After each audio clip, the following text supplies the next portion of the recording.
Hi, hello everyone. Welcome back to CHM 577 in organic chemistry. Right, so let's continue with the intermolecular forces, and for the previous part we have discussed about the hydrogen bonding, and now let's move to the second part, okay, which is ion dipole interaction. Okay, so ion dipole interaction is also under van der Waals forces. Okay, this is where an ion dipole force, okay, is an attractive force, okay, that results from the electrostatic attraction between an ion and also polar molecule. That's why we call it as ion dipole forces. Attraction between ion and also polar molecule. So most commonly found in solutions, okay, and especially important for solution of ionic compounds in polar liquids.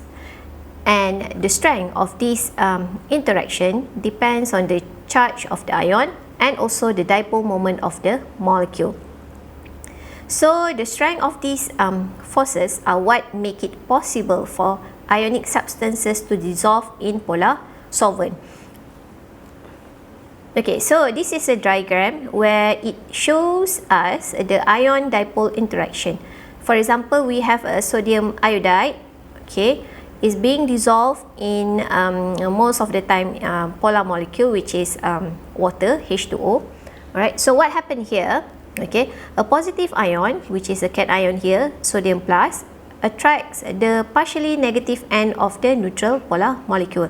Like say you have H2O, so this one will be the oxygen, okay, and the negative ion, or we call it as an ion here, which is the iodide, attracts the partially positive end of a neutral polar molecule. So let's say this is a water, so this one is the hydrogen.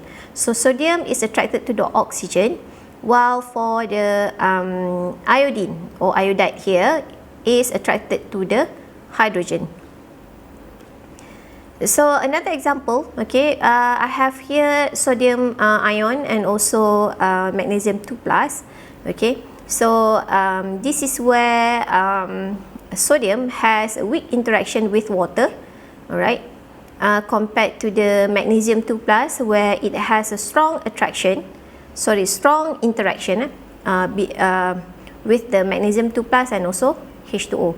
So the ion dipole attraction become stronger as either the charge on the ion increases, for example this magnesium, or as the magnitude of dipole of the polar molecule increases. So this one is much more referring to the solvent.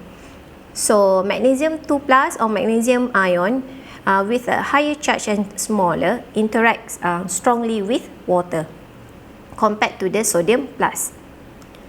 Alright, so another example is the hydration. We call it as hydration. Is an example for common ion dipole interaction. Alright, for example, here we dissolve chromium salt in water, okay. So in aqueous solution, metal ions are usually surrounded by water molecules in octahedral arrangement. So it means that it has 6 coordination numbers surrounding the metal center. So let's say this is the chromium being surrounded with 6 H2O, okay, water molecule. So the full name for this compound is hexa aqua chromium 3 ion. Okay, and that is the last one for ion dipole forces. So I'll see you in the next part of the intermolecular forces. So bye.